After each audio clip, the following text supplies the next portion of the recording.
I'm here today for one main reason, to say thank you to the incredible people of Pennsylvania. Thank you. Thank you. This is the first time the Republican Party has won the state of Pennsylvania in almost 30 years. Your drive, your dedication, and your love for your country pushed us across the finish line. And boy, did we get across that line, right? We're going to be so strong. We're going to be so respected. We're going to be so powerful. We're not respected now.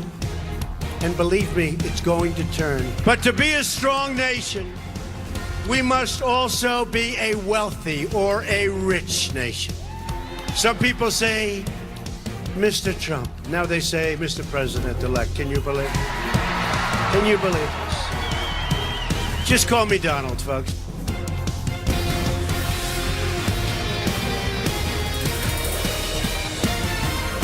It was Hershey, Pennsylvania is where Donald Trump was yesterday. His thank you tour is wrapping up this week, I believe, on Saturday. He's going to Orlando today. And then it's, well, thank you, America, for giving me this great job. And in 36 days, I actually get to do that job. Then going to Alabama. That's right. He's making his way around the country, thanking all of you who voted for him. Absolutely. Of course, the news has been over the last couple of weeks. The man who is famous for saying you are fired, now famous for saying you're hired as he stocks the cabinet. He's doing his best to try to find qualified people to do the business of the people of the United States, starting third week in January. And yesterday, they were stacked to the rafters at the Giant Center there at Hershey, Pennsylvania, the candy town. And you know what? The message was clear. There are some people in this country who didn't vote for me, but as president, I'm going to be the president of everybody. We will heal our divisions and unify our country. We will be a unified country again. When Americans are unified, there is nothing we cannot do. No task is too great. No dream too large. No goal beyond our reach. My message tonight is for all Americans, from all parties, all beliefs, all walks of life. Whether you are African American, Hispanic American, or Asian American, or whatever the hell you are. Remember that we are all Americans, and we are all united by one shared destiny.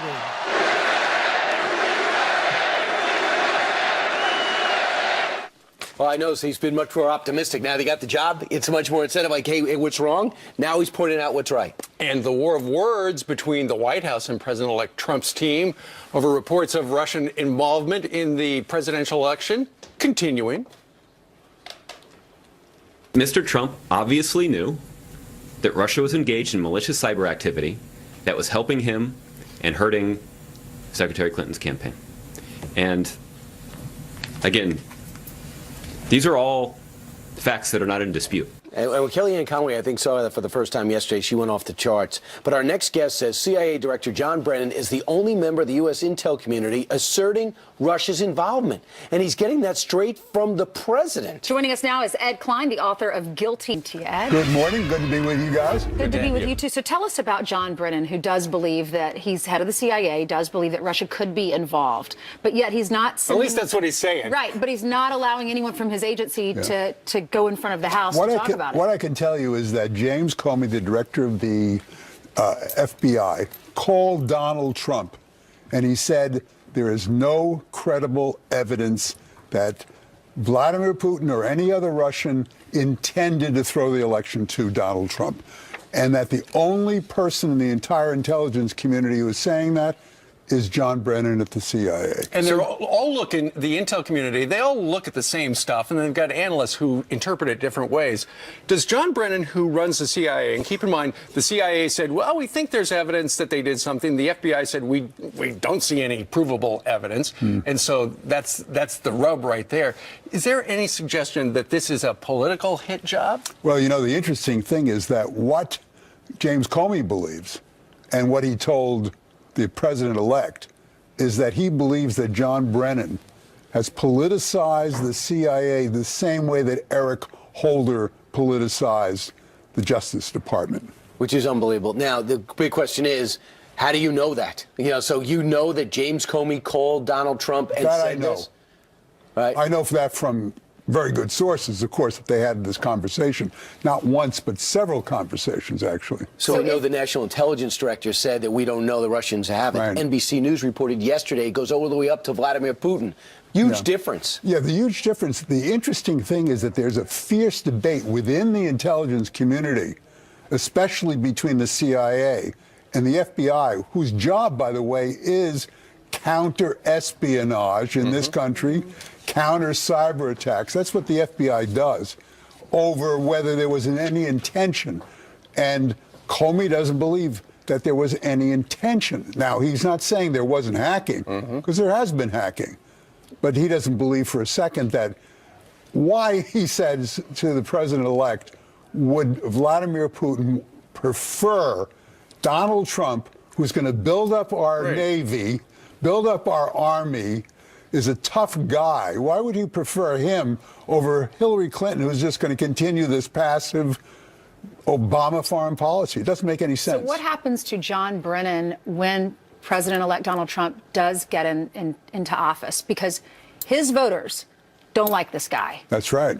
I don't think John Brennan will survive Donald Trump. Well, he's not. He's going to be out. Pompeo's coming in, and he was at the Trump Tower yesterday. Meanwhile, Josh Earnest doubled down. Listen to what he had to say. Excuse me. This is after Josh Earnest doubled down. Donald Trump took note, hopped on the stage, and weaved this into his speech. American tax dollars were used on nonprofits, One Voice and these other groups. They spent $350,000 was traced, but there was other money that's fungible where they were building a voter database, they were organizing. Ultimately, it became a super PAC that took in millions of dollars of campaign contributions, much from American Democrats and Obama supporters, that was run by Jeremy Bird, who was the Obama for America political director. And the one goal of the super PAC was to defeat Prime Minister Netanyahu. He was trying to defeat the government of our strongest opponent, and I mean our strongest ally. That's the soundbite we're going to show you a little bit later. That is essentially him saying this is Barack Obama, hardcore proof that Barack Obama was actually meddling in a Barack Obama administration and his political director was meddling in a foreign election. Right. That was Israel's election. That was John McLaughlin. Yes. Now he's saying the president, who, by the way, is saying, hey, I'm going to get along with this new president-elect, Mr. Comey. He and I are going to talk on the phone and do. But behind the scenes, Obama and Hillary and that whole left-wing group are trying to delegitimize the new president-elect. Sure, that was clear. I mean, it started with the recount. That didn't work. Then they moved on to the Russian thing. You say, Ed, that apparently Brennan, who has, in your estimation, politicized the CIA. Absolutely. He's taken his marching orders from Barack Obama, yes. Just like Josh Earnest. Right. So in public, the president is saying one thing. He's rising above the shabbiness, and then he's got his henchmen out trying to sock That's Donald exactly Trump what's happening, yes. But that did not stop Donald Trump. Going to try this again. This did not stop. We're not going to run it? What Donald Trump did last night, I'll just tell you, he called Josh Earnest foolish. Yes. But if Josh Earnest is just following his boss's orders. Josh Earnest is not saying anything that the President of the United States doesn't want him to say, obviously. So what does this suggest going forward, the relationship between the soon-to-be former president and the new president, Donald Trump, is going to be like? Because Barack Obama is going to live in Washington. Listen, the word conspiracy may be too strong a word, but we know that Michael Moore is organizing street demonstrations on Inauguration Day. He wants to force Donald Trump indoors. That's right, number one. We know that Soros, Tom Steyer, who is the environmentalist guy, the Black Lives Matter, MoveOn.org, you name it, they are going to do a kind of what I would call a Vietnam-era street demonstration against Donald Trump for the next 4 years. Do you think Donald Trump cares? Do you really think, is that going to make a difference? I think it just get his Irish up, as I they agree. say. Absolutely. I agree. Yeah, All right. and we'll see if the security is going to allow that to happen. I doubt it. They're going to lock the whole place down. Of course. Interesting stuff. So Ed Klein just said that John Brennan, the CIA guy, is behind these rumors. Ed, thank you very much. My pleasure. Thank you, Ed. All right. All right, let's hand it over to Heather, who has some headlines for us. Good morning. I certainly do. Good morning. Good morning to all of you. Breaking news right now. Another police officer shot in the line of duty. Officers were responding to reports of shots fired in a neighborhood north of Seattle. The gunman, a violent and well-known offender, barricading himself inside a house and then firing on police officers for hours. One officer with nearly 30 years on the job was shot in the back of the head. He is 61 years old and a father of 3. Now, we know he just came out of surgery. He's in serious condition, but he is stable at this hour. The 44-year-old gunman is now in custody. 2 other suspects are being questioned at this hour. We will continue to monitor that police officer's condition as we go throughout the morning. 2 planes, 2 birds, and 2 near disasters. Watch.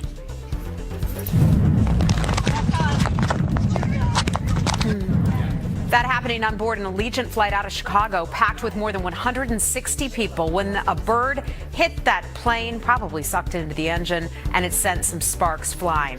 The pilot landed safely, taking off for Florida in another plane. But then also in Chicago, another bird strike forced a Southwest airline flight to turn around after it took off from Midway Airport. That plane also landing safely. That can be so dangerous with those birds. The widow of the Orlando nightclub shooter can't stand for her son to bear his father's name. Noor Salman filing a petition to change her 4-year-old son's last name, which he partially shares with his terrorist father, Omar Mateen. Mateen was killed during a standoff with SWAT officers after he slaughtered 49 people at the Pulse nightclub in June. And an Air Force dad teams up with Santa to surprise his little girl for Christmas. Staff Sergeant Jason Walters secretly waiting behind the scenes, asking Old St. Nick, well, as Old St. Nick asked the 5-year-old what she wanted under the tree. Listen. Close your eyes and wish real hard, honey, that you want your daddy home. Open your eyes. Who's that?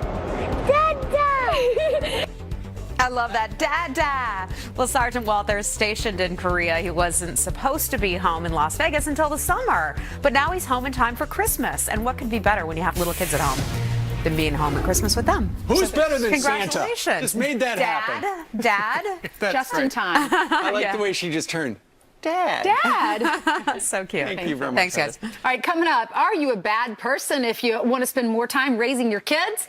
Well, Trump advisor Kellyanne Conway being accused of that. You got to hear what people are saying about her. Yeah, mom shaming. It's terrible. And celebrities are going after the Electoral College to keep Trump out of the White House.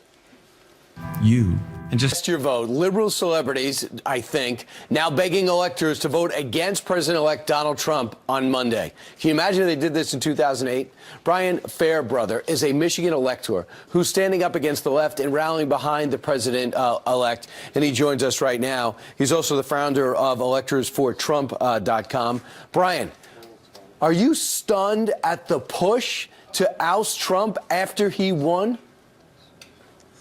Absolutely, I'm stunned. I'm truly surprised that so many celebrities feel that they are smarter than the American people. Ultimately, the people of Michigan elected me and 15 other Republican electors to represent them, and I fully intend to support Donald Trump and Michael Pence in the Electoral College. And have you felt pressure not to? Have I felt pressured not to support Donald Trump? Yeah. Have you gotten calls, emails, threats? Oh my gosh. I've received just 250 letters yesterday. Yesterday alone, I received 250 letters urging me not to support Donald Trump. On a daily basis, I receive over 1,000 emails saying, you know what, Hillary Clinton won the national popular vote, so you should vote for Hillary Clinton in the Electoral College. Unfortunately, that's not the way our republic works. We as a country elect representatives to support us or to represent us in the Electoral College. And ultimately, I intend to fully support Donald Trump and Michael Pence. Wait a second, Brian. You're going to go against celebrities? But they're famous. They must know everything. I'm going against celebrities. You know, celebrities are not smarter than the American people. I don't care how many celebrities think they are. They're not smarter than the American people and the people of Michigan. And do you feel, as I feel, the AP did a whole survey, did extensive work to try to contact electors. Most of them had their cage rattled, but only one of them is considering on going against their mandate, which is to vote for the person they're supposed to vote for. So do you think on December 19th anything underhanded is going to happen, or do you see it coming off with him getting over 300 electoral votes, which he earned?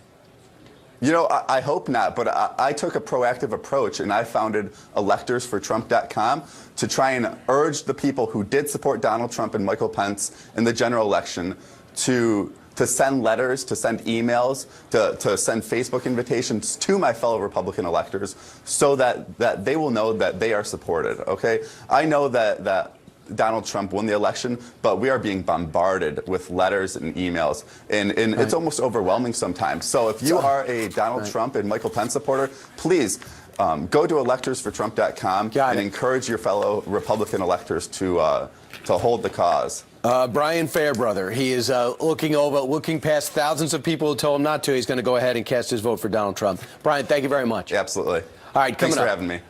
No problem. Meanwhile, coming up straight ahead, so many of our veterans not getting any help from the VA. So this morning, we're stepping in. Army veteran Pete Hegseth is here to answer your questions about the VA. Email him right now. And Abby Huntsman revealing her biggest fear this morning. She is afraid of heights. So what did she do? We sent her up in a helicopter with no doors. Abby here next to tell us why we would do that. And hopefully won't sue us. Some headlines for you this morning. Kellyanne Conway attacked for wanting to raise her children. The Trump senior advisor shamed online after saying that she wasn't sure about accepting a full-time job with Donald Trump because she wants to go raise her 4 children. A writer who works at Refinery 29 saying this, quote, "It's totally fine if Conway wants to make her children her top priority right now, but it seems as if Conway doesn't think that any mother should be working in the White House." What? Really? Conway never said that mom shouldn't work at the White House. She just suggested it was not right for her. It's extremely time-consuming. It's a big job. Yep. And call the PC police. Using the word ninja apparently makes people feel bad. True.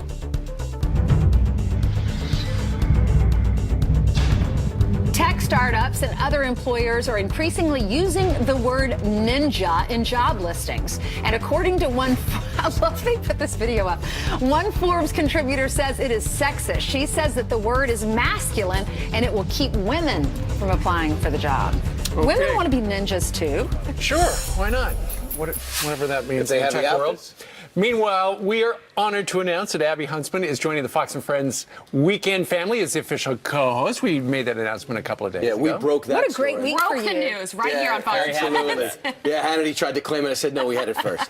She makes her debut on the Curvy Couch tomorrow morning. But first, we wanted to show everyone at home just how determined Abby is to literally take her career to new heights. So she went up with you, Kurt, She right? did. Okay, so Abby, to her credit, I said, we're working on this story to use technology to address fears. And she said, oh my gosh, I have a fear of heights like you can't believe.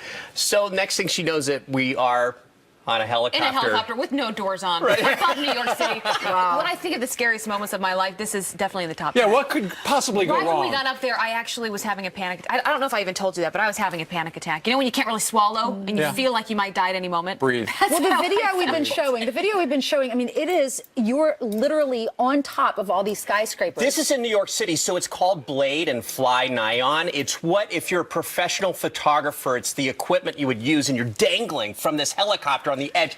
It's phenomenal if you're not afraid of heights. If you have a fear of heights, this is the ultimate terror. And Abby was very courageous to embrace, add bruises to my arm, and well, look what happens when we put this technology to the test.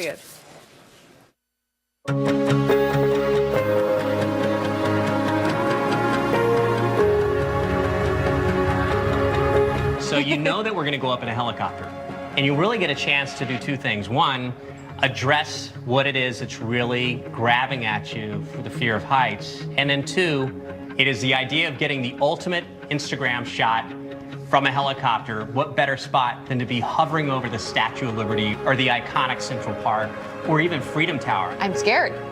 I've always been scared of heights. I actually didn't even sleep very much last night because I knew that I was going to go on this helicopter without the doors. So I am the cyber guy. I can tell you that I've tapped into technology that's put together by psychologists. I'm here to assure you that it's very safe, and this is one step toward a goal of overcoming your fear of heights. You are right now in the Blade Lounge on the west side, and we have a partnership with experts in doors-off helicopters, Fly Nyon. Vin is a pro, and we're here to help you overcome your fear of heights. We have audiences of people that want great photography, they want great experiences, and we shorten the distance between photography experiences and the ability to do that. What do we do to not drop our phones out the door? You're wearing a harness, and anything that you have is harnessed to you. So there's absolutely no chance that you're going to drop anything. Doors out, no seats, 2 harnesses. I better not be dangling out of this thing. Back that might walk right out. We'll put that on our list.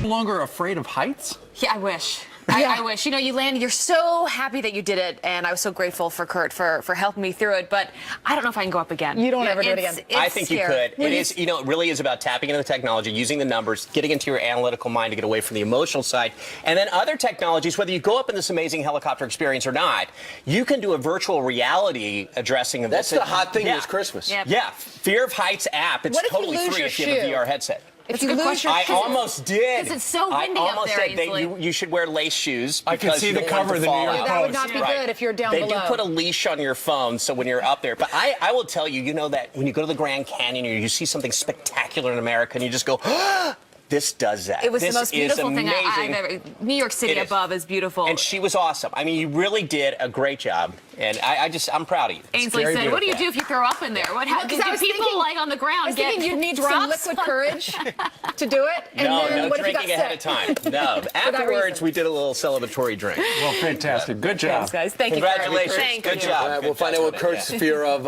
what his big fear is in his brain. I love it. I love it, Ainsley. Speaking of celebratory drinks, coming up, what happened at the Fox and Friends Christmas We don't party? remember. We're going to take you inside stop. coming up We next. remember It was a at a little. bowling alley. And speaking of festive, no one rocks an ugly Christmas sweater like we do, except maybe Janice Dean. We're talking about one of the hottest holiday crazes sweeping the country. All right, Pete Hegseth in a moment, but first, news by the numbers. And the first number is 3-1. Numbers, that is to say.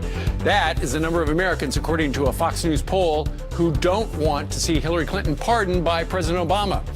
It's for her use of private email server as Secretary of State. Remember that? Next, 748. That's how many likes the Fox and Friends Facebook page needs to hit 2 million. So tell all your friends to go like us on Facebook right now. Please and thank you. And finally, number 1. That's us. Fox News Channel crowned the most watched basic cable station on network television on cable in 2016. Our station getting its biggest audiences ever in both prime time and total day. And we thank all of you for helping. Never did all that of us. before. Never did that Never. before. It's That's fantastic. unbelievable. It's because y'all look so good in your Christmas suits. Could be. That could be one of the reasons. It's just speculation at this point. Meanwhile, problems at the VA we've been telling you about, and they continue. So what are some of the issues veterans want immediately addressed? We have somebody here who's focusing on we that. brought in Pete Hegseth to talk about that. He joins us now to answer your questions. We have some veterans questions for you. And you brought me in after the Christmas party, too, which is double duty. So. Although I will say he is a very good bowler. First up, the question is this from Robbie. Robbie says, how will the VA combat corruption and avoid awarding bonuses to executives who do not meet targeted objectives? Oh, man, so much of that requires transparency. If the public knows how hospitals are performing and what the wait times are for veterans at those hospitals, the pressure of the reality of a bad facility and a good facility it comes on the VA. So you've got to know how well they're performing and then hold people accountable and have the tools to hold them accountable, to fire them if they're not performing, and not give them a bonus if they aren't. But there's got to be some oversight to make sure that they're giving bonuses for the right reason, right? They're not screwing with the numbers. And right now, it's a default bonus, no matter what, which is not a bonus. When you get it, no matter what, it's not a bonus. It has to be based on whether or not you're performing and your facility is performing. That's not a difficult thing to do. And Pete, yesterday we were talking about the fact that the VA has a secret system of rating facilities and nobody knows about. But the Phoenix VA director who had a 1-star is still getting a bonus. Yeah, that can't be the case. Are they You have in to the have a union? standard by the top level are not unionized, but the vast majority are. All right, Sophia asked this of you, Pete. My husband is currently deployed overseas and has spent 25 years defending the country. How is the VA going to improve health care for him and his family when he retires? TRICARE needs some work on its programs, although TRICARE does get a thumbs up from a lot of people. TRICARE is the military system and does get thumbs up from a lot of people, including me, who used TRICARE for a long time. Too. When you were in, right? When I was in, and when I was in the National Guard. That's the type of system the VA should have. The ability to go to a military facility or a VA facility, or in TRICARE, I always went to a private provider because, and I chose the doctor I wanted to go to. That's the idea behind what the VA should have. Go to the VA if you want to, or go to a private provider with the card that says, hey, the government's going to pay for this regardless of where I go. Private provider would be great. It's been done before in other places like TRICARE. There's no reason why the VA can't. And opponents of it say, you want to privatize it and shut it down. That's just not true. We want to give a veteran a choice like TRICARE. Absolutely. All right. Meanwhile, Alan asked this. What will you do about the corrupt unions that continue to play politics and use intimidation tactics to keep all corruption issues quiet? Take them on. Yeah. The union at the VA is the AFGE. They don't like me because we've been taking them on for years, calling them out for the fact they protect the status quo. It's one thing to protect your workers, and that's fine. I get why unions exist. But when you protect corrupt workers or criminal workers or workers who aren't doing their job, you become the problem. So you got to sit down with them and say, we're going to fire people who deserve to be fired, change the civil service laws. And they're going to go through the legal. Of course they are, and they're going to personally assault people that are going back to them, which is how they always operate. But this is where Donald Trump is the perfect president in this moment. He's willing to fight back. You have to change those civil service laws so that you can fire people who right now can't be fired. From firing to hiring, we saw famously you yesterday being escorted upstairs through the golden elevators. How did your third job interview go with President-elect Trump? He's going to be an amazing president. I truly believe that. He's authentic. We had a good conversation. It's up to him, not me. So I will happily not comment, but I'm grateful to be considered. I know Scott Brown and Jeff Miller are two others listed as the finalists for that. Did he do a compare and contrast? What you do compared to them? No. I'm not going to answer that question. No, you're not going to answer, or no, he didn't do it? No, both. Okay. No, we had a good conversation, and it's the decision totally up to him, obviously. Well, everywhere I've gone for the book, people say to me, we hope he gets the position. We would be sad to have you leave Fox, but it would be great. I don't want to leave Fox at all, so. Yeah. Well, you've served our country 2 tours in Iraq and Afghanistan, and we really thank you for that. And you're so passionate for the about the veterans. vets. No, if you would have a moment to fix it, how could you pass that up? Right. Exactly. Right. All right. Peter, thank you very much. Thank you. Appreciate it. And as Steve said, you're a very good bowler. Very good bowler. That's the most important part of That's the the top of his resume. Please don't hit my thigh again. I'm bruise easy. Hey, the latest Star Wars movie, Rogue One, out in theaters today. So is The Force with the latest flick. Kevin McCarthy saw it for free. Oh, look at his outfit. When asked. It's a Star Wars suit. Hey, Kevin.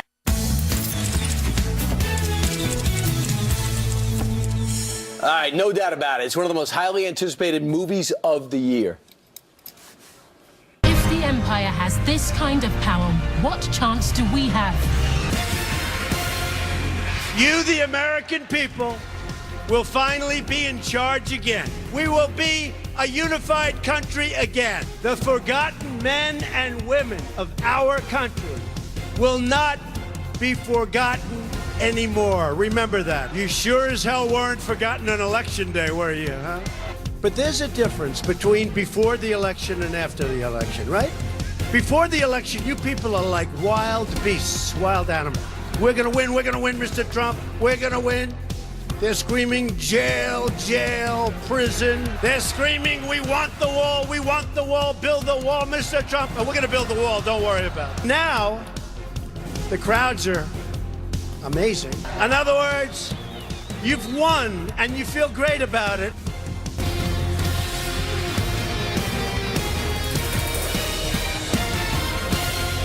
Live from Studio E in the heart of Midtown Manhattan, Rockefeller Center, all decked out for Christmas. It's Fox and Friends, and as you know, 8 o'clock, in the East every Friday. Geraldo Rivera joins us set your live. clock to it. Good morning to you. I just love the energy and optimism of the president-elect. You know, you have to figure 40% of the country is delighted with his victory, 20% is mildly optimistic, and 40% are skeptics. But with that incredible energy, and where does he get it from, 70-year-old man? He's been going nonstop for a year and a half. Right. I mean, it really is. I think it's wonderful. I mean, putting aside the substance of some of the policies, this is a time to celebrate and to look forward to the new. We have no policies. We have no policies yet. We have people.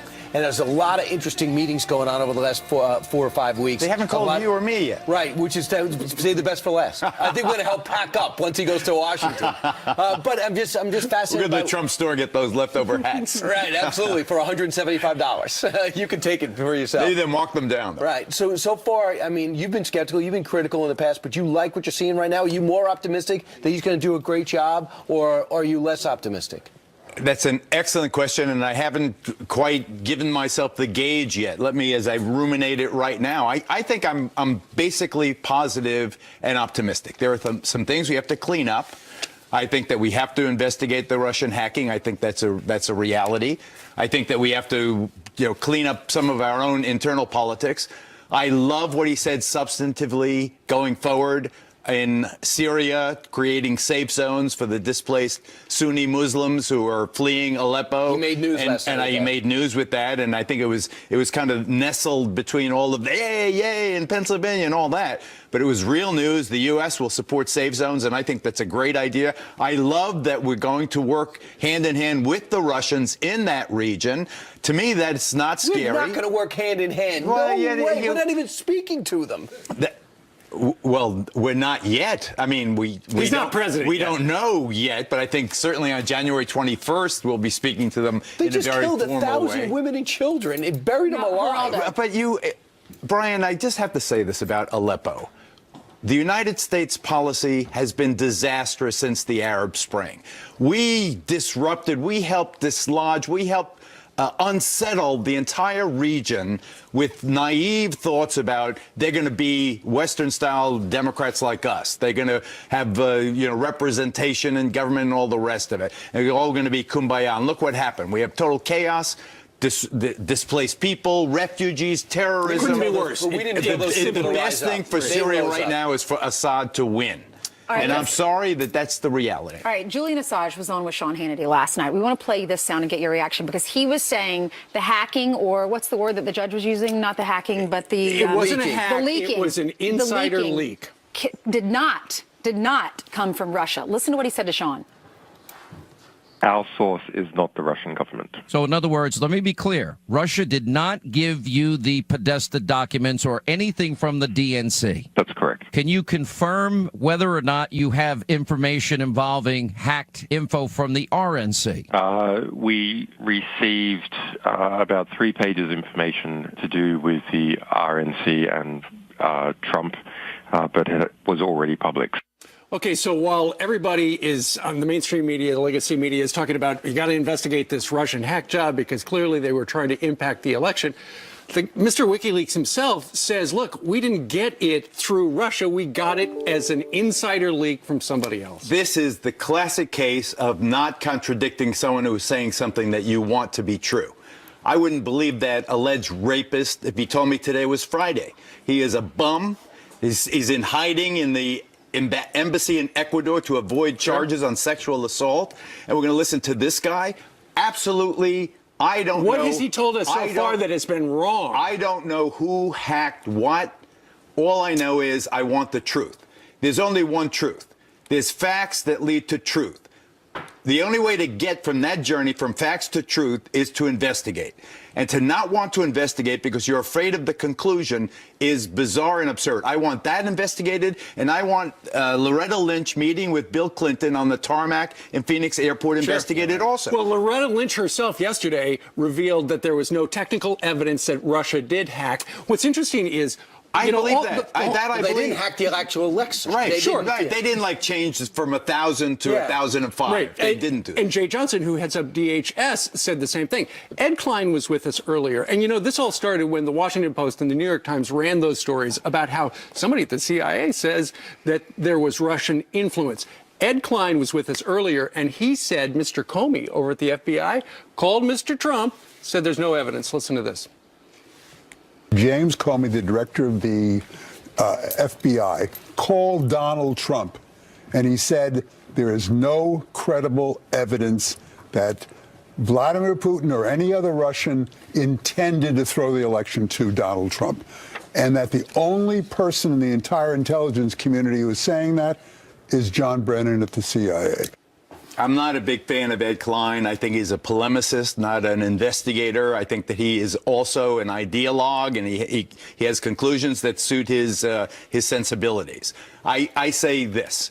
Marco Rubio is he's not like Lindsey Graham or even John McCain. God bless them. They are, they have their own agendas. Marco Rubio, I think, is a centrist. The reason I came out, the one public endorsement I made in the election was Marco Rubio. Why?